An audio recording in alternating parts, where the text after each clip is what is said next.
देखो छात्रों, प्रिय अध्यापकों, आज हम इकाई दूसरी पाठ दूसरा जो पूरक पठन है, जिसके लेखक है नरेंद्र छाबड़ा और पाठ का नाम है दो लघु कथाएं। अभी दो लघु कथाएं इस पूरक पठन में नरेंद्र छाबड़ा जी ने दो लघु कथाएं दी है। पहली लघु कथाएं है कंगाल। अब कंगाल जो है इसका अर्थ क्या है? गरीब यानी निर्धन, है ना। तो पहले हम लेखक का परिचय देखेंगे। नरेंद्र छाबड़ा जी एक जाने माने कथाकार है। कहानियों के साथ साथ उन्होंने बहुत सी लघु कथाएं लिखी है, जिनकी लघु कथाएं विभिन्न पत्र पत्रिकाओं में नियमित रूप से छपी जाती है। उन्हें उस पत्रिकाओं में स्थान मिलता है। बहुत ही सामाजिक दूरदर्शा दिखाने वाली उनकी लघु कथाएं होती है।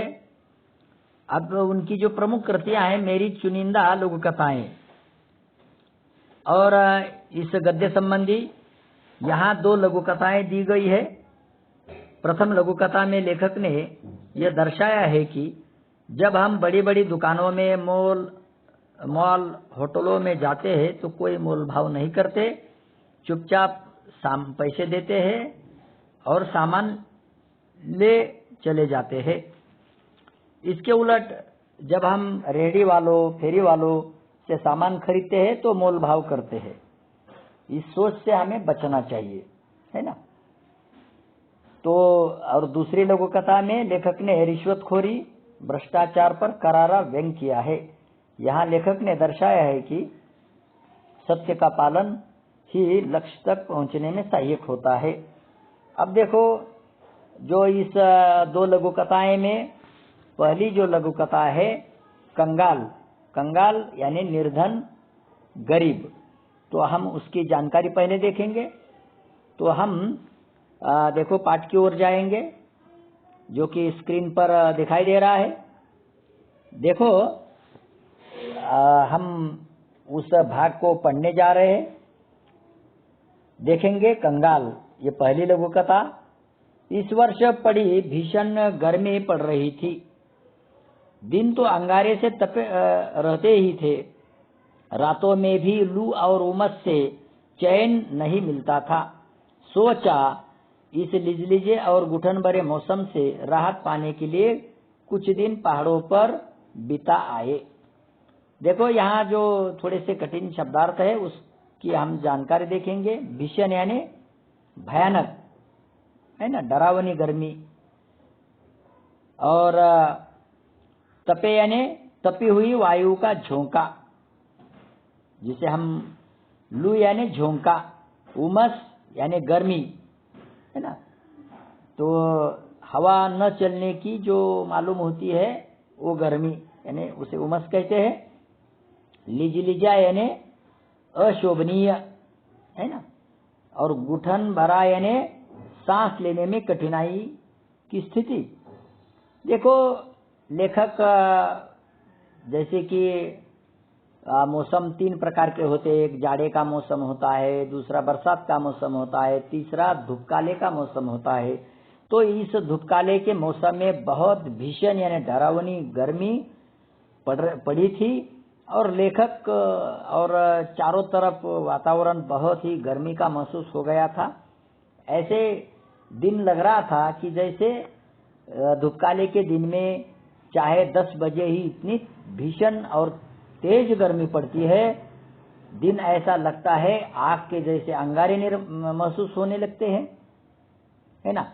और तपी हुई गर्मी में ऐसी हवा गर्म चलने लगती है।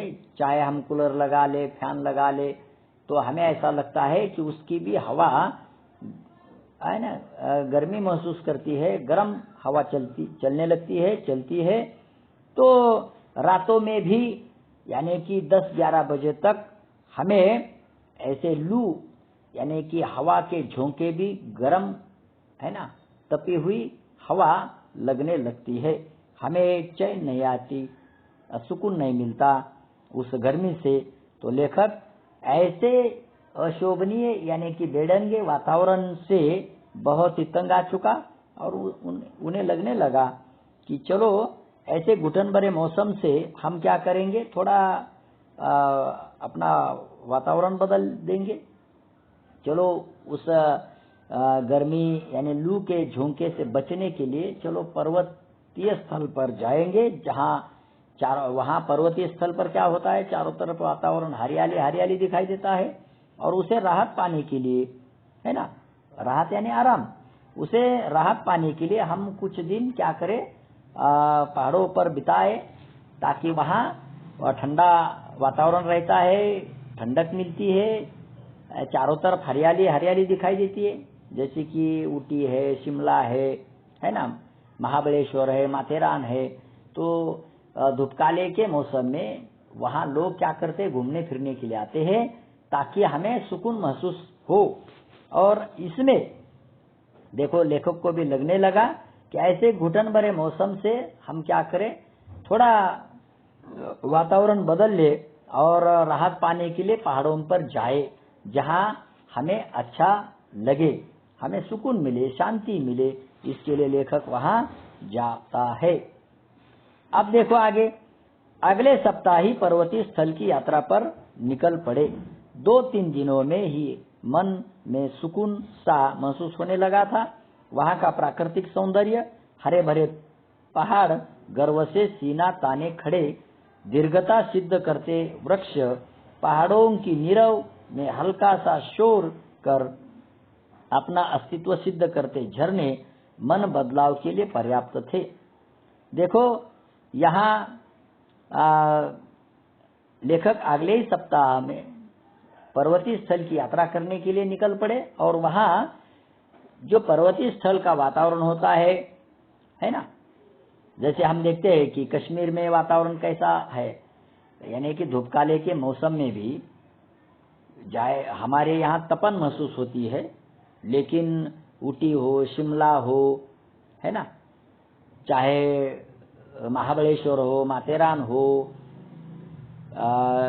वहाँ कैसा वातावरण होता है, पर्वतीय स्थल का वातावरण बहुत ही ठंडक महसूस देने वाला होता है, ठंडा वातावरण होता है।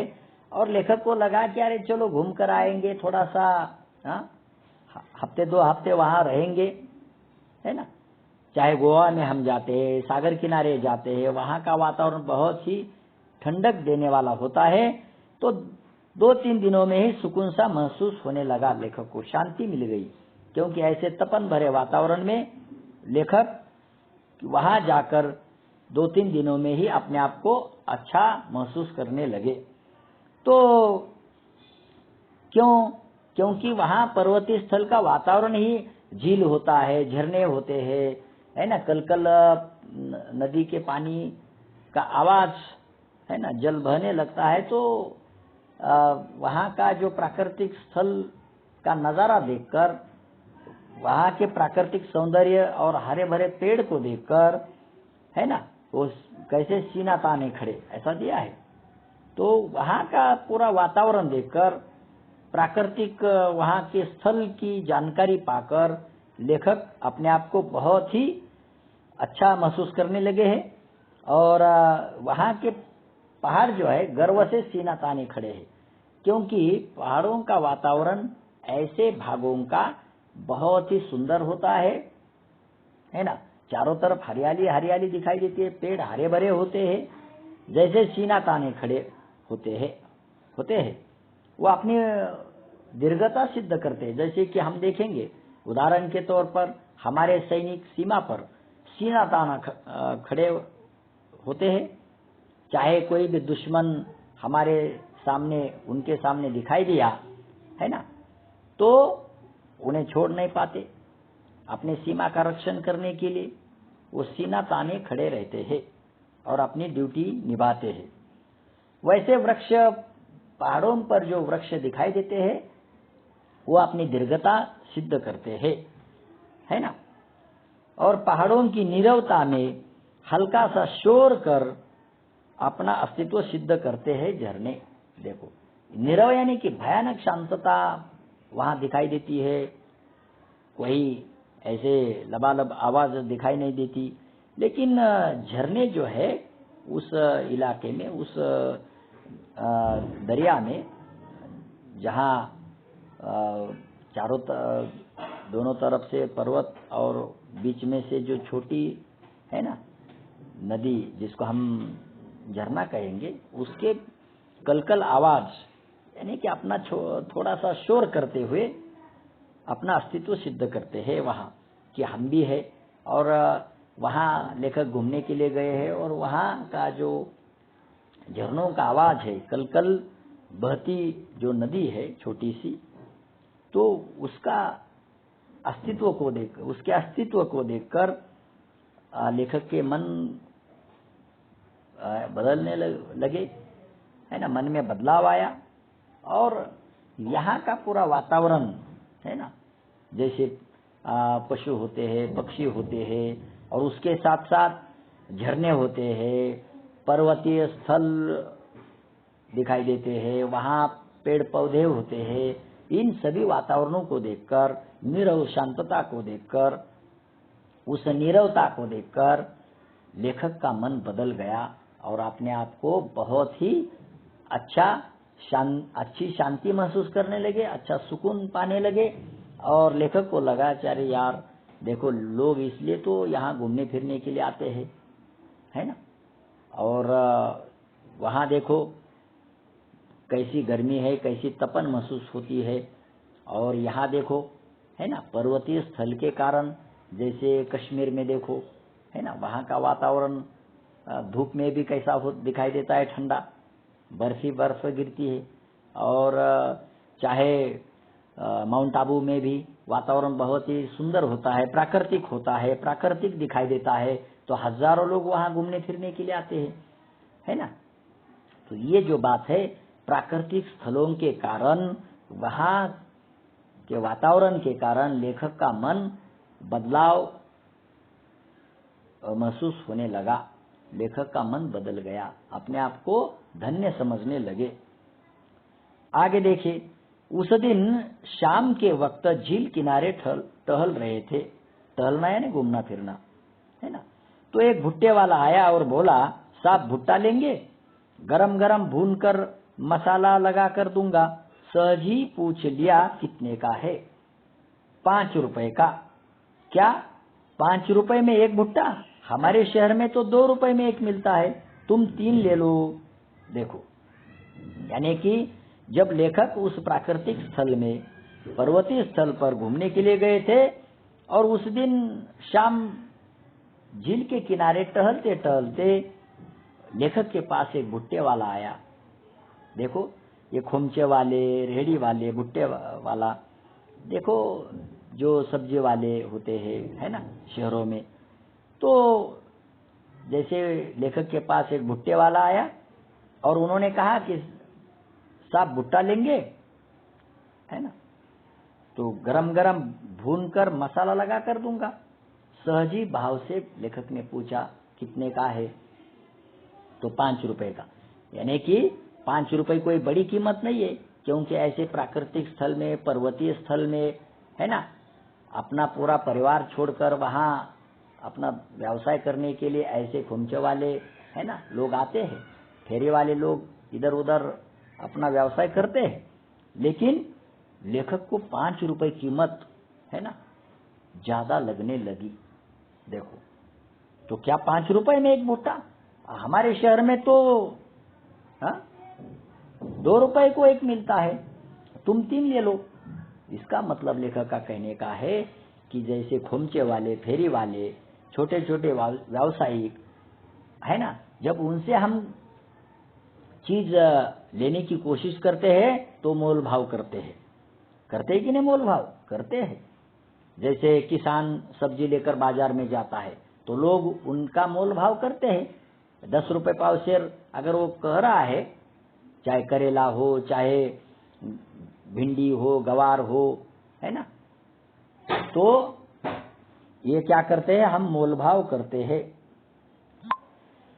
देखो छात्रों, प्रिय अध्यापकों, हम जो ये पूरक पठन का कंगाल जो लघु कथा देख रहे थे, हम देख रहे हैं कि जैसे हम खोमचे वाले हो, फेरी वाले हो, छोटे व्यावसायिक हो, है ना, उनसे क्या करते हैं, मोल भाव करते हैं। लेखक ने भी ऐसे ही मोल भाव किया है। ऐसे प्राकृतिक स्थल में, ऐसे वातावरण में अगर कोई भुट्टे वाला, है ना, 5 रुपए में भुट्टा बेच रहा है तो बिना वजह, बिना झिकझिक करते हुए लेना चाहिए। लेकिन लेखक ने क्या कहा कि अरे देखो, हमारे शहर में 2 रुपए में एक मिलता है, तुम 3 ले लो, 5 रुपए ज्यादा होता है। देखो, ऐसा अगर हम मोल भाव करते हैं तो उनके आत्मा को ठेस लगती होगी, लेकिन हम उनके आत्मा को सोच समझ नहीं कर पाते, यानी कि समझते नहीं है ना। जिस भावना से वो अपना भुट्टा बेच रहा है, गरीब आदमी है, गरीब इंसान है, लेकिन उनका हम मोल भाव करके उन्हें नीचा दिखाने की कोशिश करते हैं। देखो, ऐसे तो हमें मोल भाव नहीं करना चाहिए, है ना। तो वहां लेखक ने मोल भाव किया। समाज की जो आदत है, समाज में लोगों की जो आदत है, गरीब लोगों के साथ, है ना, फेरी वालों के साथ, सब्जी वालों के साथ, किसानों के साथ, ये अच्छी बात नहीं है। लेकिन लोग क्या करते हैं, ये भाव यानी कि उसकी कीमत कम करने का प्रयत्न करते हैं, और जहां वहां वो दिखाई देता है ना। हम बड़े बड़े होटलों में गए, मॉल में गए, है ना, बड़े बड़े दुकानों में गए, तो वहां मोल भाव करते क्या? हम नहीं करते। जितनी कीमत बता दी उतने को हम खरीदते हैं। जैसे हम होटल में खाना खाने के लिए गए, होटल बहुत बड़ा होता है, वहां वेटर आते हैं, हमारा स्वागत करते हैं, है ना, चाहे हमें हैंडकरचिप देते हाथ पहुंचने के लिए। ये सब वहां का वातावरण देखकर, चाहे साधारण सी सब्जी को भी इतनी बड़ी कीमत लगा देते हैं, और चाहे 2-4 व्यक्तियों को 4-5 हजार का बिल होता है, लेकिन हम बिना वजह, बिना झिकझिक करते हुए उनको रुपए देते हैं और चले जाते हैं। ऐसी बात है। और ऐसे छोटे व्यापारियों को हम क्या करते हैं? झिकझिक करते हैं, उन्हें भैंस पर उतारू होते हैं। तो ये अच्छी बात नहीं है।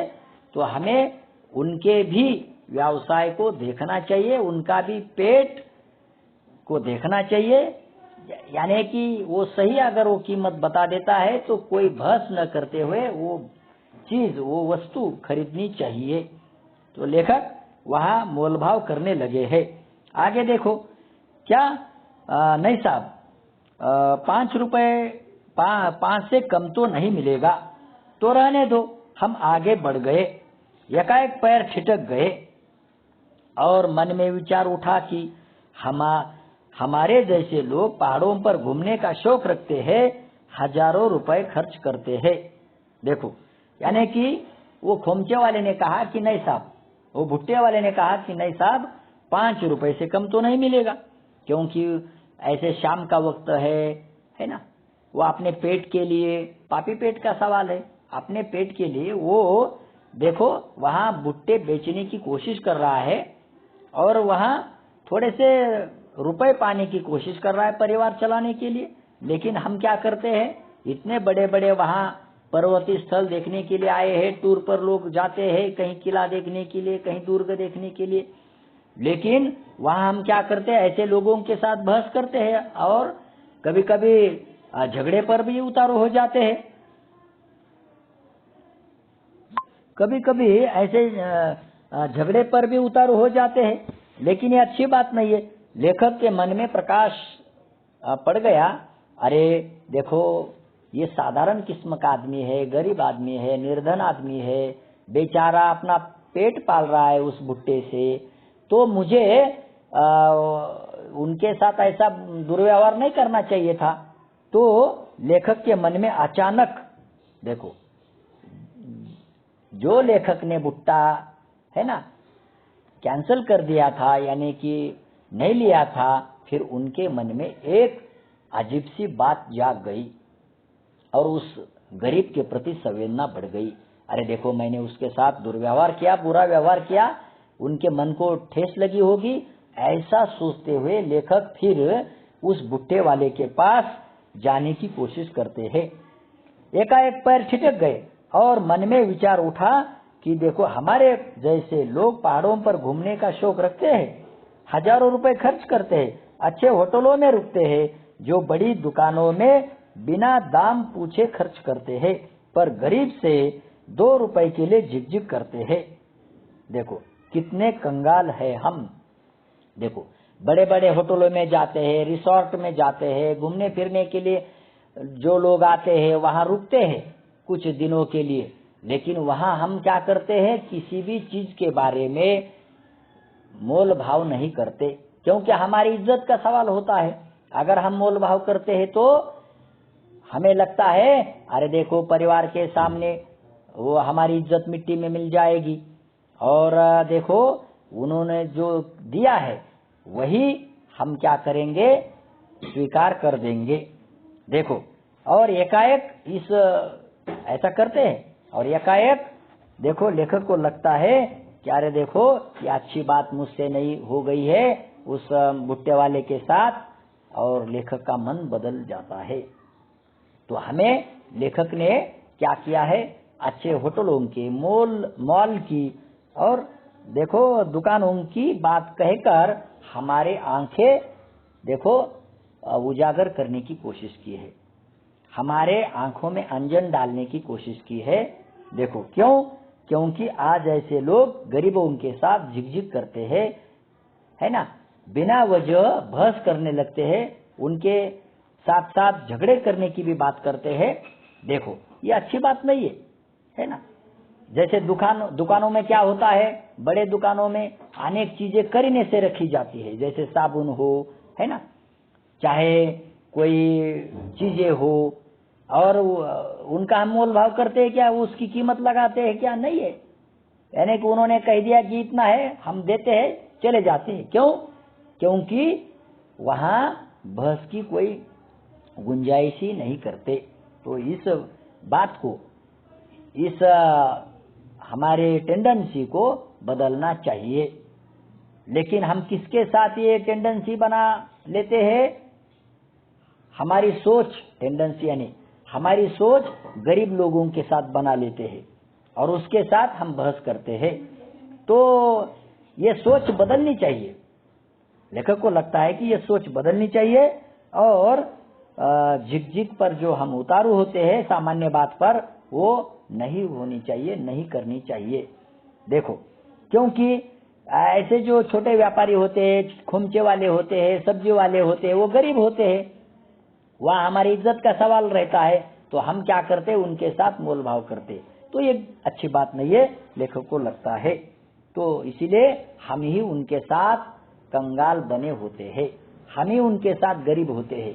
वो कहता है कि साहब इतने बड़े आदमी है और तुम मोल भाव कर रहे हैं, ये अच्छी बात नहीं, सुबह सुबह ये ठीक बात नहीं है। देखो इसके ऊपर ही तो हमारा पेट है, हाँ, और आप बड़े आदमी है ना, आपको क्या कम है, ईश्वर ने आपको बहुत दिया है। यानी कि उनका ही हमें सुनना पड़ता है। तो लेखक को लगता है कि देखो उनका भी पेट है, उनके साथ हमने बहस नहीं करनी चाहिए, नहीं तो हम ही कंगाल होंगे। आगे देखिए, उल्टे कदम लौटा और 20 रुपए में 4 भुट्टे खरीदकर चल पड़ा अपनी राह। मन अब सुकून अनुभव कर रहा था। देखो लेखक अकेला था, लेकिन उन्होंने उसे एक ही भुट्टा लेना था, लेकिन लेखक ने उनके लिए, उसके लिए, उस भुट्टे वाले को पैसे मिले, इसलिए उन्होंने 4 भुट्टे खरीदे। देखो क्यों खरीदे, क्योंकि उन्हें भी 2-4 रुपए मिले। देखो, और क्योंकि उसका पेट ही उस भुट्टे पर पल रहा है, इसलिए तो व्यवसाय कर रहा है। वो ऐसे बहुत ही ठंडक महसूस करने वाले वातावरण में वो अपना काम कर रहा है ना, वो अपना व्यवसाय कर रहा है, उसके आत्मा को ठेस न पहुंचे, इसीलिए लेखक ने 4 भुट्टे खरीदे और अपनी राह पर चल पड़े।